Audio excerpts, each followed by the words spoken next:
Hello bachcho, let's read the question. Question here says which of the following statements are true with respect to sickle cell anemia? Option A is the mutant hemoglobin of sickle cell anemic individual undergo polymerization under low oxygen tension causing sickle cell of RBCs. B. Sickle cell anemia occur due to the single base substitution of GAG with GUG at the 6 codon of beta globin chain. C. Individuals heterozygous for sickle cell anemia HBS HbA are resistant towards malaria, and option D is all of the above. So for this question हमारे पास की concept क्या होगा? That is a genetic disorder जिसको हम क्या बोल रहे हैं?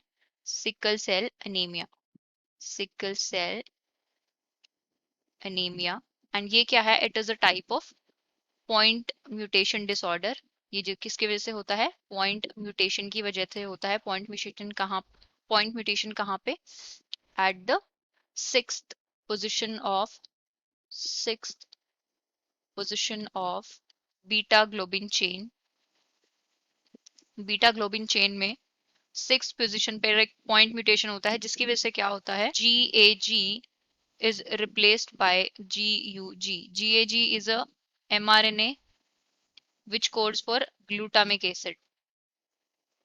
Glutamic acid and glutamic acid की जगह क्या आ जाता है GUG जो किसको कोड करता है वैलिन को कोड करता है एंड इस वजह से जो है RBC becomes sickle shaped becomes sickle shaped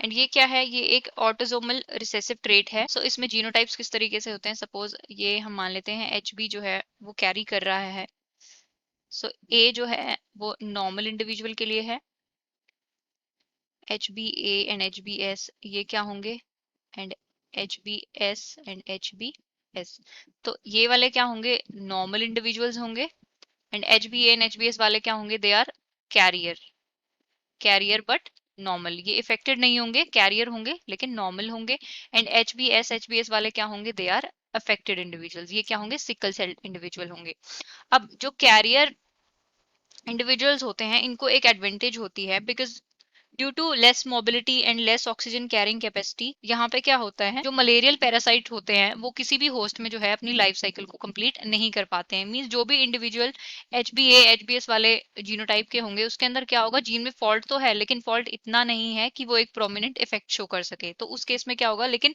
still जो ऑक्सीजन कैरिंग कैपेसिटी है और जो मोबिलिटी है वो लेस हो जाएगी जिसकी वजह से क्या होगा मलेरिया का जो पैरासाइट होता है वो जिस भी होस्ट में जाएगा वो अपनी लाइफ साइकिल को कंप्लीट नहीं कर पाएगा और ये वाले जो इंडिविजुअल्स होंगे they will be protected from malaria तो अब हमें कुछ स्टेटमेंट्स दी गई हैं वो पढ़ते हैं हम पहली स्टेटमेंट है the mutant haemoglobin of sickle cell anemia individual undergo polymerization under low oxygen tension causing sickling of RBC so पहली स्टेटमेंट तो सही है दूसरी स्टेटमेंट है sickle cell anaemia occur due to the single base pair substitution GAG with GUG at the 6 codon of beta globin chain तो ये भी हमने सही है हमने बात की ग्लूटामिक एसिड की जगह क्या आ जाता है वैलिन आ जाता है and C is individual heterozygous for sickle cell anaemia HBS HBR resistant to towards malaria तो ये भी बात सही है तो तीनों ही स्टेटमेंट जो है करेक्ट है तो हमारा करेक्ट ऑप्शन क्या होगा D that is all of the above all statements are correct so I hope you have understood it well best of luck and thank you